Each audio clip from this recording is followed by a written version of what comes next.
چاہیے ایک کھجور جتنی ہوتی ہے، کھجور اتنی آگ مجھے دے دے تاکہ میں آدم کو لے جا کر کے دے دوں۔ حضرت مالک نے کہا اے جبریل، اگر کھجور اتنی آگ آپ جہنم سے دنیا میں لے کر جائیں گے تو ساری زمین بھی جل جائے گی، آسمان بھی جل کر بھسم ہو جائیں گے۔ نہ زمین برداشت کر سکتی ہے نہ آسمان برداشت کر سکتا ہے۔ کھجور اتنی آگ دنیا میں گئی تو پوری زمین اور آسمان جل کر کے راکھ ہو جائیں گے۔ پھر اس کے بعد حضرت جبریل نے کہا اے مالک، آدھی کھجور جتنی مجھے جہنم کی آگ دے دیجئے تاکہ میں ان کو لے جا کر کے دے دوں۔ تو حضرت سیدنا جبریل امین نے جب کہا آدھی کھجور اتنی جو وہ جہنم کی آگ دے دو، تو تب حضرت مالک نے کہا اگر میں نے آدھی کھجور اتنی آگ دے دی تو بھی یہ حال ہوگا کہ دنیا میں آسمان سے کبھی بارش نہیں ہوگی، کبھی پانی نہیں برسے گا، اس لیے آپ آدھی کھجور اتنی بھی آگ نہ لے کر جائیں۔ تو پھر کہا کتنی؟ تو حضرت سیدنا مالک نے کہا آپ سوئی کے ناکے اتنی یا ایک ذرہ جتنا ہوتا ہے اتنی آگ لے جائیں، وہ بھی ڈائریکٹ نہ لے جائیں۔ اب میں اپنے کی توجہ چاہتا ہوں، دیکھو یہ سارے عنوانات بہت غور کرنے والے ہوتے ہیں، توجہ کرنے والے ہوتے ہیں۔ میرے بھائیوں، ہم آپ لوگوں کی محبتوں کا احترام کرتے ہیں، لیکن ایک بات آپ کو بتاؤں، ہمارے فوٹو اور ہماری تصویریں قیمتی نہیں ہیں، بلکہ رسول اللہ کی یہ فرامین اہم ہے جو آپ کو سنانے کے لیے بلایا جاتا ہے، اور آپ بہت اچھے سے سن رہے ہیں، لیکن تھوڑی آپ کی توجہ چاہتا ہوں۔ اتنی لمبی روایت میں نے پڑھی، اب اصل جو ہے وہ جس مقصد کے لیے پڑھی وہ یہ ہے، حضرت جبریل نے ایک کھجور اتنی آگ مانگی، منع کیا گیا۔ آدھی کھجور اتنی آگ مانگی، منع کیا گیا کہ بارش نہیں ہوگی آسمان سے۔ پھر ایک ذرے کے برابر آگ دی گئی تو حضرت مالک نے کہا اس کو بھی ڈائریکٹ نہ لے جائیں بلکہ اس کو پہلے دھلا جائے۔ تو ذرہ برابر آگ حضرت جبریل کو حضرت مالک نے دیا۔ 70 مرتبہ جبریل علیہ السلام نے اس جہنم کی آگ کو رحمت کے پانی سے دھویا، اس کو واش کیا، دھویا، اور 70 بار دھونے کے بعد پھر اس آگ کو ذرہ برابر دنیا میں لایا گیا۔ لیجئے حضرت آدم، یہ کھانا بنانے کے لیے ہے، تو حضرت آدم نے فرمایا اس کو پہاڑ پہ رکھو۔ جب وہ ذرہ برابر جہنم کی آگ جس کو 70 بار دھویا گیا تھا، ندی کے پانی سے نہیں، نہروں کے پانی سے نہیں، دنیا کے پانی سے نہیں، بلکہ رحمت خدا کے پانی سے 70 بار اس ذرے کو اور ذرہ برابر آگ کو دھویا گیا تھا۔ اور جب حضرت جبریل نے اس کو پہاڑ پہ رکھا تو پہاڑ پہ وہ ذرہ برابر آگ پڑی تو پورا پہاڑ جل کر کے بھسم ہو گیا، اور وہ ذرہ برابر آگ نے جب پہاڑ کو جلا دیا تو وہ فوراً جہنم کی طرف لوٹ گئی۔ پہاڑ کے جلنے سے، اس آگ کے اثر سے جو دھواں نکلا تھا، وہ دھواں پتھروں میں، لوہے میں اور جن لکڑیوں میں آگ ہے ان میں گھس گیا۔ اللہ اکبر! تو یہ جو دنیا میں آگ دیکھ رہے ہیں، یہ آگ وہ آگ نہیں ہے، بلکہ اس آگ کے اثر سے جو دھواں نکلا تھا، وہ دھواں ہے جو یہ آگ دنیا کی آگ ہے۔ اب مجھے بتاؤ، ذرہ برابر جہنم کی آگ 70 مرتبہ رحمت کے پانی سے دھو کر دنیا میں لائی جائے، وہ پہاڑ کو جلا دے اور پھر جہنم میں لوٹ جائے، تو اس کے باقیات، اس کے دھوئے کے اثرات اتنی تیز ہیں کہ اگر جلا دے تو بستیاں جل کر خاکستر ہو جائے، اگر جلا دے تو انسان مر جائے، اگر جلا دے تو انسان کی آنکھیں اندھی ہو جائے، اگر جلا دے تو انسان کا دماغ کام نہ کرے۔ مجھے بتاؤ، 70 مرتبہ رحمت کے پانی سے ذرہ برابر آگ پر یہ اثر ہے، تو وہ جو جہنم کی پوری آگ ہے اس کا کیا حال ہوگا، اس کا کیا اثر ہوگا۔ اب اللہ اسی آگ سے بچنے کا حکم دے رہا ہے۔ اے مومنو، میرے محبوب کے غلاموں، میرے محبوب کا نام لینے والوں، میرے محبوب کا کلمہ کلمہ پڑھنے والوں اپنے آپ کو اس آگ سے بچاؤ. آپ مجھے بتائیں جب یہ جہنم کی آگ کا دھواں ہے جو دنیا کی آگ ہے ہم اس کو برداشت نہیں کر سکتے تو وہ جہنم کے دہکتے ہوئے شعلے, وہ جہنم کے بھڑکتے ہوئے شعلے جس کے بارے میں حدیث پاک میں آیا ہے 3000 سال تک کے اس کو جلایا اور دہکایا گیا ہے. اب جہنم کی آگ مکمل سیاہ ہے, مکمل کالی ہے. اب وہ کس کے لیے ہے؟ آئیے اب ترتیب وار کچھ لوگوں کا ذکر سن لے. اللہ اللہ, کاش اپنی کمزوریوں پہ رحم کر کے, کاش اپنی کمزوریوں پہ رحم کر کے ہم اپنے آپ کو جہنم سے بچانے کی فکر کرتے, اپنے بچوں کو جہنم سے بچانے کی فکر کرتے. آئیے میں ایک حدیث پڑھتا ہوں, طویل حدیث رسول پاک صاحب لولاک سیاح افلاق صلی اللہ علیہ وسلم کی. اللہ اکبر. آج بہت سارے جرائم, بہت سارے گناہ ہمارے سماج میں بڑھتے جا رہے ہیں. ان میں سے ایک گناہ کیا ہے؟ فلم دیکھ کر, سیریل دیکھ کر, پکچر دیکھ کر لڑکے اور لڑکیوں میں آپس میں افیئر کا معاملہ جگ رہا ہے. اور اب شاید ہی کچھ بچے اور بچیاں ایسے ہوں گے کہ جو افیئر سے محفوظ ہیں الا ماشاءاللہ. اور اس کے بعد پھر یہ افیئر کے معاملات, افیئر کی داستان انسان کو زنا تک لے جاتی ہے. اور یہ زنا کیا ہے؟ اب سنیے, اللہ اکبر, میرے اور تمہارے سچے نبی صلی اللہ علیہ وسلم فرماتے ہیں آج زنا بڑھ رہا ہے. بلکہ آپ کو بتاؤں یہاں تک کہ لکھنے والوں نے لکھا ہر منٹ پر کئی زنا ریکارڈ کیا جا رہا ہے دنیا میں. تعفن ہے زنا کا, تعفن ہے بدکاری کا. اللہ اکبر.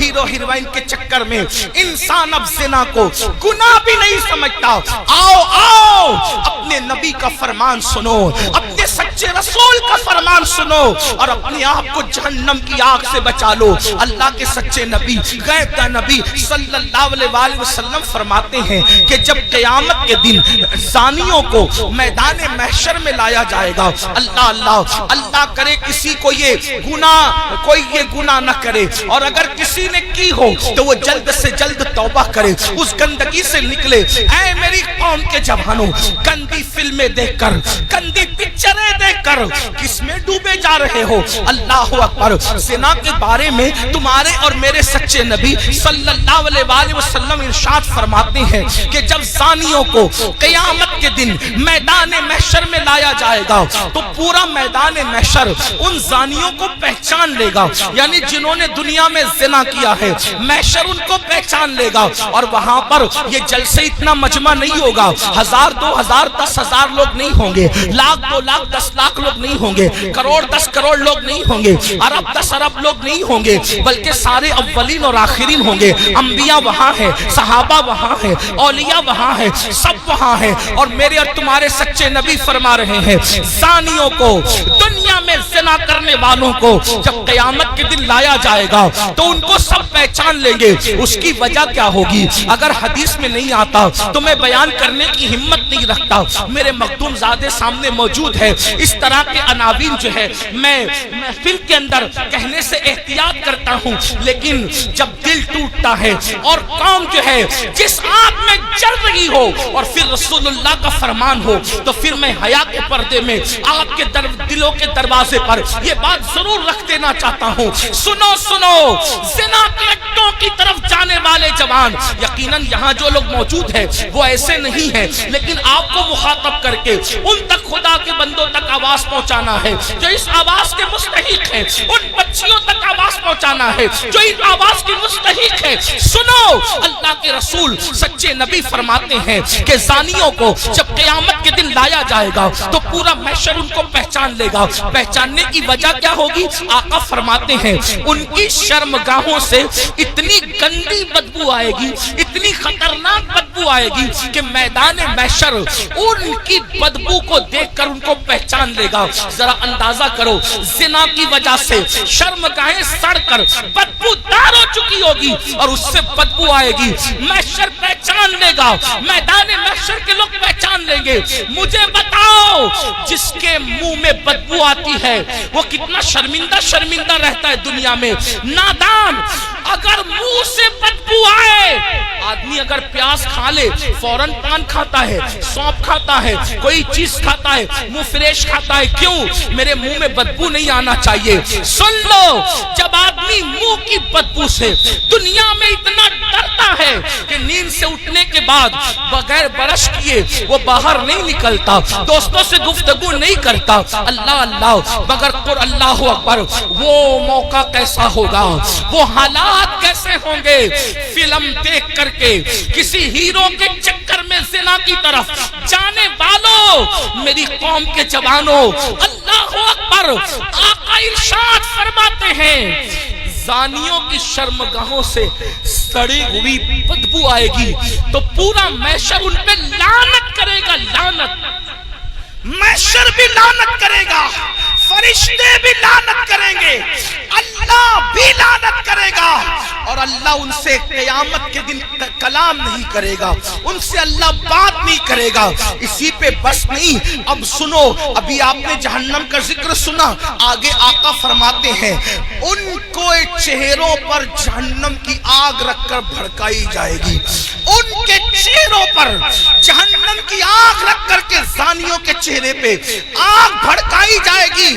کبھی تندور کے اندر کوئی چیز سیکی جاتی ہے تو کیسے الٹ پلٹ کیا جاتا ہے، زانیوں کے چہروں کو جہنم میں الٹ پلٹ کیا جائے گا، ان کے چہروں پہ آگ بھڑکائی جائے گی۔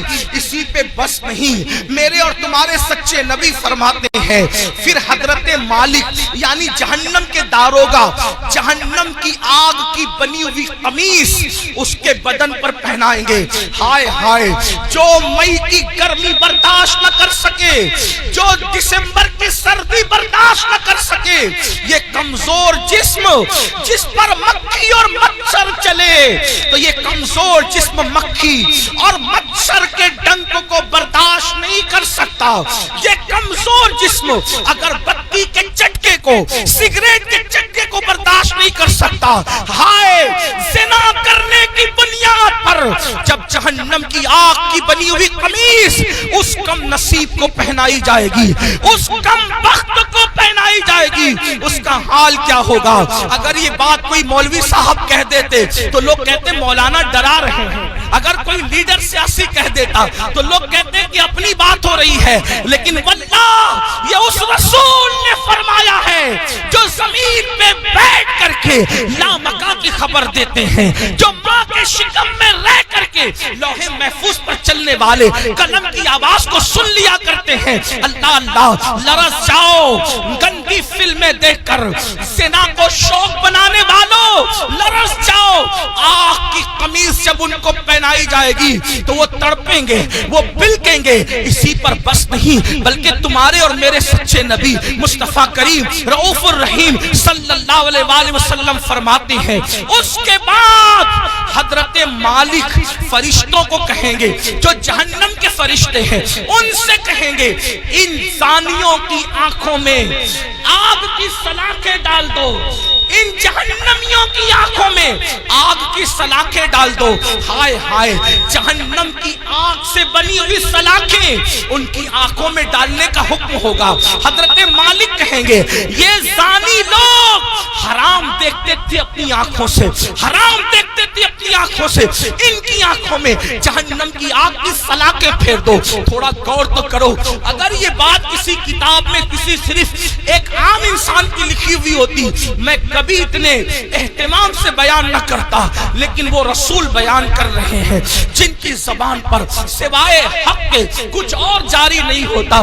میرے امام کہتے ہیں وہ دہن جس کی ہر بات وحی خدا، چشمہ علم و حکمت پہ لاکھوں سلام، وہ زبان جس کو سب کن کی کنجی کہے، اس کی نافذ حکومت پہ لاکھوں سلام۔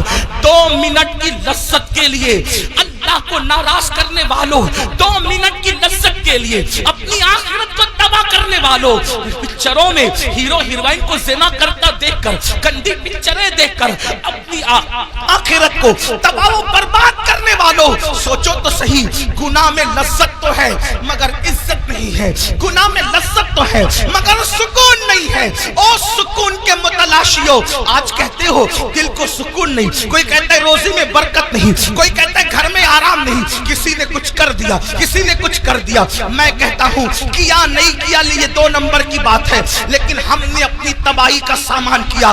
نرم نرم قدوں پہ لیٹ کر جس گھر میں زنا کی فلمیں دیکھی جائے گی، اس گھر میں برکت کا نزول کیسے ہو سکتا ہے؟ اللہ اکبر۔ جس گھر میں پکچریں چلے گی، ہیرو ہیروئن کو بھاگتا ہوا دکھایا جائے گا، جس گھر کے اندر زنا کی ترغیب دی جائے گی، اس گھر میں برکتوں کا نزول کیسے ہوگا؟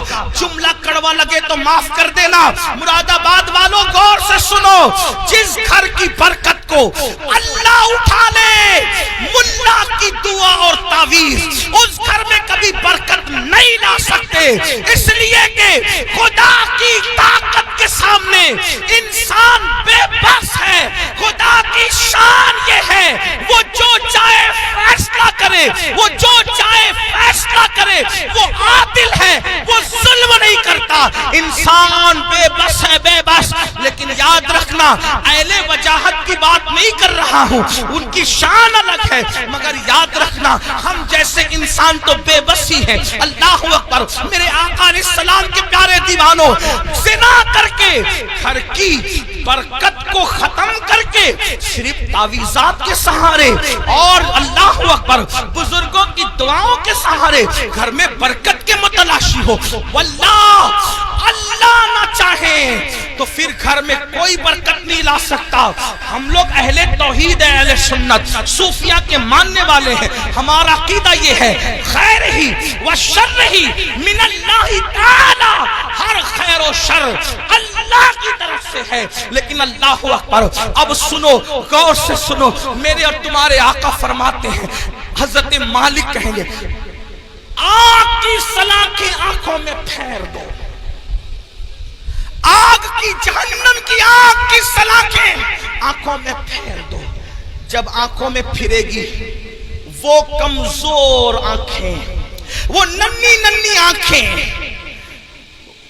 جس میں اگر ایک چھوٹا سا تنکا جائے، تنکا، تو آدمی برداشت نہیں، پیاس کے ننھے سے ذرات جائے تو برداشت نہیں کرتا، حتیٰ کہ نیم کا ٹھنڈا سرما لگے تو آنسو ٹپ ٹپ نکلتے۔ نیم کا سرما جو آنکھ برداشت نہ کر سکے، جب زنا کی وجہ سے اور حرام دیکھنے کی وجہ سے ان آنکھوں میں آگ کی سلاخیں ڈالی جائے گی، کیا بنے گا ان آنکھوں کا؟ اور جب فرشتے آگ کی سلاخیں اس آنکھ میں پھیریں گے، تب وہ انسان ان فرشتوں سے کہیں گے ہم پہ رحم تو کرو نا، ہم قابل رحم ہیں، ہم پہ رحم کرو، ایک لمحے کے لیے رحم کرو۔ وہ کہیں گے ظالم، تو دنیا میں اللہ کی نافرمانی کرتا تھا، زنا کرتا تھا، حرام دیکھتا تھا، اور آج ہم سے کہہ رہا ہے کہ ہم رحم کریں، ہم تو اللہ کے بندے، تو نے نافرمانی کی اللہ کی، ہم نہیں کر سکتے۔ اللہ کی طرف سے جو حکم ہے ہم وہ ضرور کریں گے۔ اللہ اکبر۔ یہ ہے زانیوں کے حوالے سے، یہ تو میں نے اختصار کے ساتھ ایک حدیث پڑھی، میں اپنے جوانوں سے کہتا ہوں آج زنا افیئر کے نام پر بڑھ رہا ہے، میرے بھائیو اس طرف نہ جاؤ، بلکہ نکاح کو اتنا سستا کرو کہ زنا کرنا مشکل ہو جائے، نکاح کو اتنا آسان کرو زنا کرنا مشکل ہو جائے۔ بڑی معذرت کے ساتھ ظالم معاشرے نے نکاح کو اتنا مشکل کر دیا ہے کہ اب لوگ زنا کو آسان سمجھنے لگے ہیں۔ نہیں، جس معاشرے میں زنا ہوگا اس معاشرے میں بیماریاں ہوگی، جس معاشرے میں زنا ہوگا اس معاشرے کے اندر بے برکتی ہوگی، جس معاشرے میں زنا ہوگا اس معاشرے میں تباہی ہوگی۔ جہاں گناہ ہے وہاں فنا ہے۔ اور ایک بات بھی عرض کر دوں، جو زنا کرتے ہیں اللہ ان کے یہاں عیبی اولاد پیدا کر، عیبی اولاد ان کے گھروں میں۔ اب کسی گھر میں عیبی اولاد دیکھنا تو قیاس مت لگا لینا کہ اس نے زنا ہی کیا ہوگا، ایسا نہیں۔ کچھ لوگوں کو بطور سزا ایبی اولاد دی جاتی ہے اور کچھ لوگوں کو بطور امتحان ایبی اولاد دی جاتی ہے. کسی کا امتحان بھی ہو سکتا ہے, جیسے حضرت ایوب علیہ السلام کا امتحان ہوا, اللہ والوں کا امتحان ہوا. تو میرے بھائیوں, زنا کی طرف نہ جاؤ اور نکاح کرو, اور نکاح جلدی کرو. اپنے جوانوں سے کہتا ہوں, اگر گھر والے نکاح کرنے میں تاخیر کرے تو نوجوانوں کو یہ گھر میں عرضی رکھنے کا حق ہے کہ میری شادی کر دو, لیکن حرام کی طرف نہ جاؤ. اور آخری میں بات سمیٹتے ہوئے عرض کروں, اگر ایسا نہیں کیا تو زنا وہ بدترین فعل ہے میرے بھائی, نسلوں تک اس کی سزا ملتی رہے گی. روزی میں برکت نہیں ہو سکتی, روزی میں کبھی برکت نہیں ہو سکتی. چہرے کا نور اٹھا لیا جائے گا, عمر گھٹا دی جائے گی, کہیں پناہ نہیں ملے گی. جنہوں نے جوانیوں میں زنا کیا ہے, بڑھاپا اس قدر ان کا دردناک ہے, وہ بستر میں منہ چھپا چھپا کر روتے ہیں, لیکن ان کو موت نہیں آتی. وہ موت مانگتے ہیں, ان کو موت نہیں آتی. جوانی میں پاپ کرنے والے, جوانی میں آوارگی کرنے والے, جوانی میں عیاشی کرنے والے, جوانی میں عیش کرنے والے دردناک زندگی گزارتے ہیں. کوئی پوچھنے والا نہیں رہتا, اس لیے کہ جس کی طرف سے خدا کی نظر رحمت پھر جاتی ہے ان کا کوئی پرسان حال نہیں. اس لیے میرے بھائیوں, آج سے پہلے اگر گندی فلم دیکھی ہو, آج سے پہلے کوئی زنا کا کام کیا ہو, آج سے پہلے کسی لڑکی سے ناجائز تعلقات رکھا ہو, آج سے پہلے کسی لڑکی کو پاپ کی نظر سے دیکھا ہو, آج کی اس محفل میں سچی توبہ کر لو, کیونکہ توبہ کا دروازہ کھلا ہوا ہے اور آج ہی کھلا ہے. جس دن مر جاؤ گے, روح کا جس رشتہ جسم سے ٹوٹ جائے گا, توبہ کا دروازہ ہمارے لیے بند ہو جائے گا. اللہ اللہ. ایک بزرگ مجذوب تھے, وہ بستی میں لوگوں سے کہتے تھے, لوگوں اللہ سے صلح کر لو, لوگوں اللہ سے صلح کر لو, لوگوں اللہ سے صلح کر لو. بستی میں کہتے پھرتے تھے, لیکن اللہ والوں کی بات پہ کون توجہ کرتا ہے. اور جب قبرستان میں دیکھا گیا تو قبرستان میں کہتے تھے, اے اللہ ان سے صلح کر لے, اے اللہ ان سے صلح کر لے, اے اللہ ان سے صلح کر لے. تو لوگوں نے کہا, بابا بات بستی بدلتی ہے, بات بدلتی ہے. آپ بستی میں کہہ رہے تھے کہ لوگوں اللہ سے صلح کر لو, اور قبرستان میں ہو اللہ ان سے صلح کر لے. جملہ کیوں بدل گیا قبرستان میں؟ بزرگ فرماتے ہیں, بابا بات یہ ہے کہ جب انسان زندہ تھا تو اللہ اس سے صلح کرنا چاہتا تھا, اللہ اس سے صلح کرنے کے لیے تیار تھا, اسی لیے کہہ رہا تھا اللہ سے صلح کر لو. اللہ بندے کو, زندہ بندے کو روزانہ پکار کر کہتا ہے, رات کے آخری حصے میں اللہ کہتا ہے, اے میرے بندو, رات کے پاپیوں, رات کے مجرموں, آؤ صبح پھوٹنے سے پہلے توبہ کر لو, تاکہ اپنے دامن کرم میں, دامن رحمت میں تمہیں چھپا لوں, جگہ دے دوں. اللہ ہر رات پہلے آسمان پر تجلی کرتا ہے جیسا کہ اس کی شان ہے, اور اپنے بندوں سے کہتا ہے, آؤ مجرموں میری بارگاہ میں توبہ کرو تاکہ میں تمہیں معاف کر دوں. اور جب سورج غروب ہوتا ہے تو غروب ہونے سے پہلے پھر صدا لگاتا ہے جیسا کہ اس کی شان ہے, آواز دیتا ہے بندوں کو جیسا کہ اس کی شان ہے, میرے بندو آؤ دن گزرنے سے پہلے پہلے دن کے مجرموں توبہ کر لو تاکہ میں تمہیں معاف کر دوں. ہائے انسان, تیری غفلت پر افسوس ہے. لیڈر بلائے تو دوڑا دوڑا جاتا ہے, M L A M P بلائے تو دوڑا دوڑا جاتا ہے. روزانہ میرا اللہ جو کروڑوں ماؤں سے زیادہ ہم سے پیار کرتا ہے, میرا اللہ جو کروڑوں ماؤں سے زیادہ ہم سے محبت کرتا ہے, میرا اللہ جو ہماری ستر پوشی کرتا ہے, وہ ستار ہے, عیبوں کا چھپانے والا ہے. یاد رکھنا مسلمانوں, اگر اللہ نے ہمارے عیبوں پہ پردہ نہ ڈالا ہوتا تو نہ آپ یہاں بیٹھنے کے قابل ہوتے, نہ ہم لوگ یہاں بیٹھنے کے قابل ہوتے. کتنا کرم ہے, گناہ کرتے ہیں, عیبوں پہ پردہ ڈالتا ہے. ارے بیوی اتنی محبت کرتی ہے لیکن ہمارے عیب دیکھتی ہے تو اپنے میکے میں جا کر بیان کرتی ہے. امی اتنا پیار کرتی ہے, ہمارے عیب دیکھتی ہے تو ابو کو بیان کرتی ہے. ابو اتنا پیار کرتے ہیں, ہمارے عیب دیکھتے ہیں تو امی کو بیان کرتے ہیں. بھائی لوگ اتنا پیار کرتے ہیں, ہمارے عیب دیکھتے ہیں تو بھائیوں کو بیان کرتے ہیں. کتنا میرا مولا پیارا ہے, کیسا کرم کرنے والا ہے. اتنے ہم جرائم کریں, اتنے گناہ کریں, پردے پہ پردے ڈالتا ہے, پردے پہ پردے ڈالتا ہے, پردے پہ پردے ڈالتا ہے. اللہ کے بندو, سب کی محبتوں کا خیال کیا, ذرا رب کی محبت کا بھی تو خیال کرو. جو بات آخری عرض کرنے چلا تھا, ایک حدیث پڑھنے چلا تھا, آؤ میرے اللہ کی کے فرمان پر عمل کرو. آج سے پہلے جو ہوا سو ہوا, آج سچی توبہ کر لو, اپنے آپ کو بدل دو, زندگی میں تبدیلی پیدا کر لو, زندگی میں انقلاب پیدا کر لو. پتا ہے اللہ نے کیسے کیسوں کو معاف کیا؟ بس یہ روایت پڑھ کے بات ختم کروں گا تاکہ میرا جوان جو گانے سن کر مجرم ہو گیا، جو زنا کر کے مجرم ہو گیا، جو عورتوں سے پیار کے نام پہ مجرم ہو گیا، ان کو دھاڑس بندے کہ ہم توبہ کریں تو اللہ ہمیں معاف کرے گا، اللہ ہماری مغفرت کرے گا.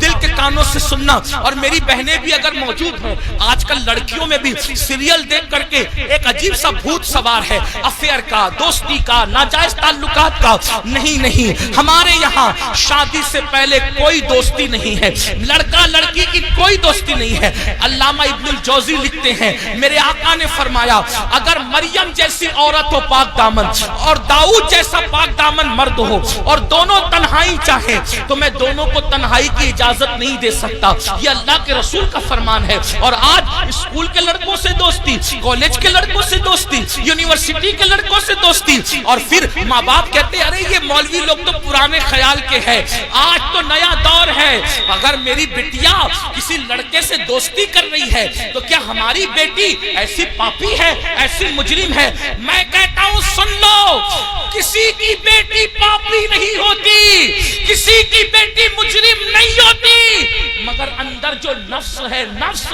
وہ برائی کا حکم دیتا ہے، وہ برائی پہ ابھارتا ہے.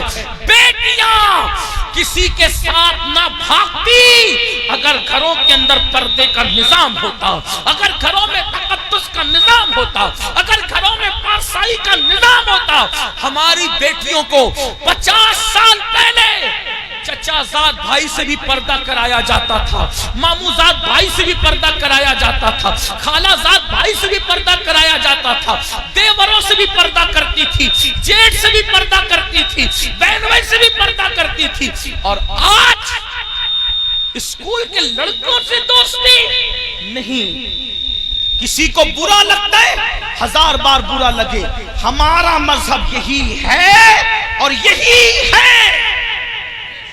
اگر کوئی ٹی وی پہ بیٹھ کر بھونکتا ہے کہ مولوی پردے کی بات کرتے ہیں، ہم کہتے ہیں ہم تم سے نہیں کہتے، ہم اپنی بیٹیوں سے کہتے ہیں. اور ہماری بیٹیوں کو کہنے کا ہمیں حق ہے کہ ہر آدمی اپنی بیٹی کا ذمہ دار ہے.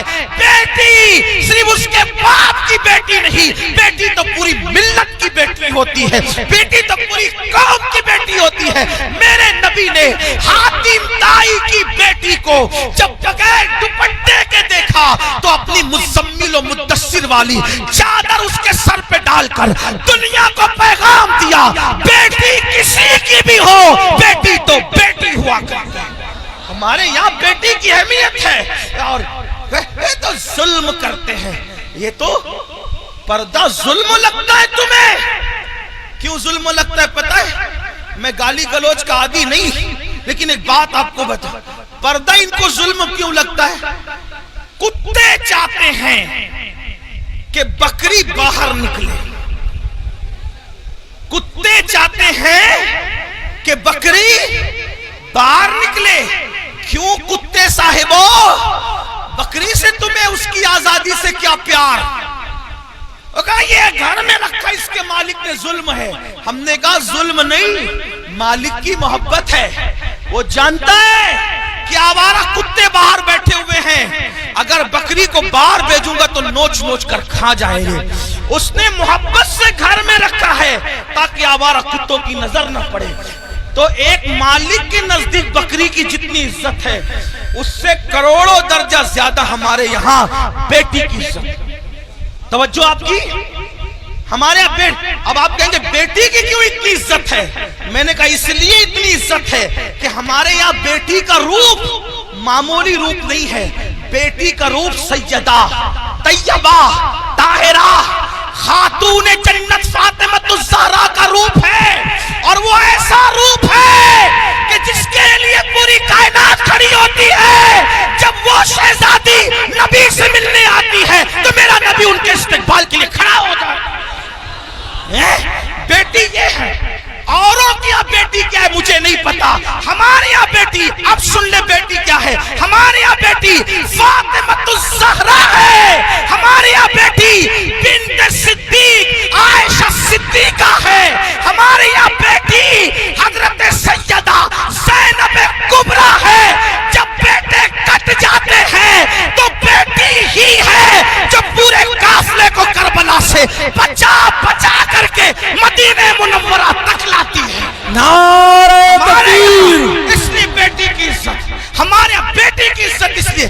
ہمارے یہاں بیٹی برتن جھاڑو کرنے والی کا نام نہیں، ہمارے یہاں بیٹی کپڑے دھلنے والی کا نام نہیں، ہمارے یہاں بیٹی وہاں کھڑے رہ کر خطبہ دینے والی کا نام ہے۔ جہاں مرد کٹ جائے تو پھر بیٹی بولتی ہے، اور اس شان سے بولتی ہے کہ لگتا نہیں کہ بیٹی بول رہی ہے، ایسا لگتا ہے جیسے بیٹی کا بابا بول رہا ہے۔ اور ہوا دربار کوفہ اور دمشق میں جب علی مرتضیٰ کی باب مدینۃ العلم کی شہزادی زینب نے خطبہ دیا تو دیواریں دہل گئی اور لوگ کہنے لگے علی کہاں سے آ گئے؟ تو لوگوں نے کہا علی نہیں ہے، علی کی شہزادی بول رہی ہے۔ یہ ہمارے یہاں بیٹیاں، بیٹیوں کا مقام، اس لیے ہم بیٹیوں کو بہت عزت سے رکھتے ہیں، بہت عزت۔ ہمارے یہاں بیٹی جنت ہے، جنت۔ ہمارے یہاں بیٹی پیٹ میں ٹکڑے کر کے گٹر میں بہانے والی چیز نہیں ہے، بیٹی بیٹی چومنے والی۔ جو نبی کا غلام ہے وہ بیٹی کو کیسے ٹکڑے کر سکتا ہے؟ بلکہ ٹکڑے، توجہ کرنا جملے پہ، بیٹی کو نبی کا غلام ٹکڑے نہیں کرتا بلکہ اپنے جگر کا ٹکڑا قرار دیتا ہے، کیونکہ رسول اللہ نے اپنی شہزادی کے لیے کہا فاطمہ تو بضعۃ منی، وہ تو میرے جگر کا ٹکڑا ہے۔ تو بات دور نکلی، عرض کیا کر رہا تھا، آج سے پہلے جو بھی گناہ ہوا ختم کرو، توبہ کرو۔ جب اللہ والے موجود ہوں توبہ کرو۔ اللہ کی نے گارنٹی دی، اللہ نے وعدہ کیا، ان اللہ لا یخلف المیعاد، اللہ کا وعدہ خلاف نہیں ہوتا۔ کچھ بھی ہوا توبہ کرو، سچی توبہ۔ مگر توبہ کون سی؟ ہر مجمع میں جو کرتے ہیں وہ نہیں، کان کھینچنا، گال پیٹنا، استغفر اللہ کہنا، یہ والی توبہ نہیں۔ یہ غیر تربیت یافتہ پولیس ہے، ان سے میری ہاتھ جوڑ کے گزارش ہے، اللہ والو ہٹ جاؤ وہاں سے، ان کو جگہ ہی نہیں ہے بیٹھنے کے لیے، وہ کہاں بیٹھیں گے؟ میرے بھائی ہٹو وہاں سے، ڈسٹرب مت کرو، بات آخری مرحلے میں ہے۔